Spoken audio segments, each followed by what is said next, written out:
నమస్కారం ACT9 న్యూస్కు స్వాగతం. పెద్దపల్లి జిల్లా కేంద్రంలోని బీజేపీ కార్యాలయంలో పార్టీ ఆదేశాల మేరకు జిల్లా అధ్యక్షులు చంద్రుపట్ల సునీల్ రెడ్డి ఆధ్వర్యంలో శుక్రవారం రైతు భరోసా సత్యాగ్రహ దీక్ష నిర్వహించారు. ఈ కార్యక్రమంలో పెద్దపల్లి బీజేపీ పార్లమెంట్ అభ్యర్థి గోమాసే శ్రీనివాస్, స్థానిక బీజేపీ నాయకులు, కార్యకర్తలు పాల్గొన్నారు. ఈ సందర్భంగా నాయకులు మాట్లాడుతూ రైతులకు 2 లక్షల రుణమాఫీ చేయాలని, ఎకరానికి 15,000 భరోసా ఇవ్వాలని, వడ్లకు క్వింటాలుకు 500 బోనస్ ఇవ్వాలని, ఎండిపోయిన పంటలకు నష్టపరిహారం ఇవ్వాలని డిమాండ్ చేశారు. కాంగ్రెస్ ప్రభుత్వం రైతులను మోసం చేసి అధికారంలోకి వచ్చిందని మండిపడ్డారు.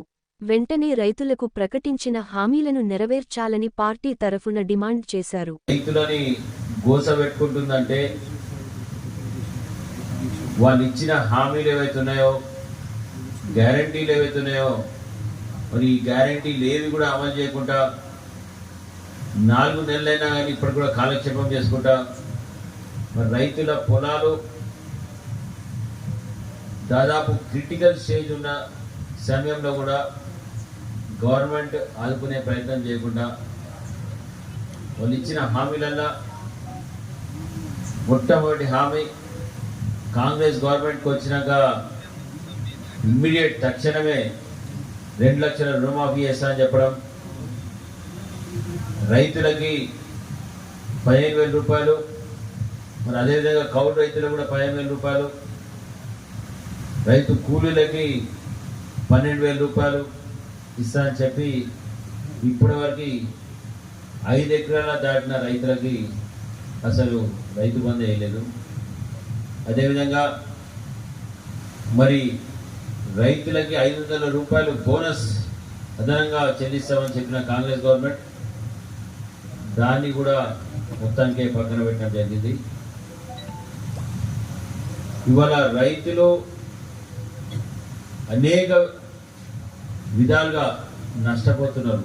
ముఖ్యంగా పంటలకు సక్రమంగా నీళ్ళు అందించకపోవడం వల్ల ఇవాళ రైతులు కూడా చాలా కొన్ని వేల ఎకరాలు నష్టపోయి ఉన్నారు.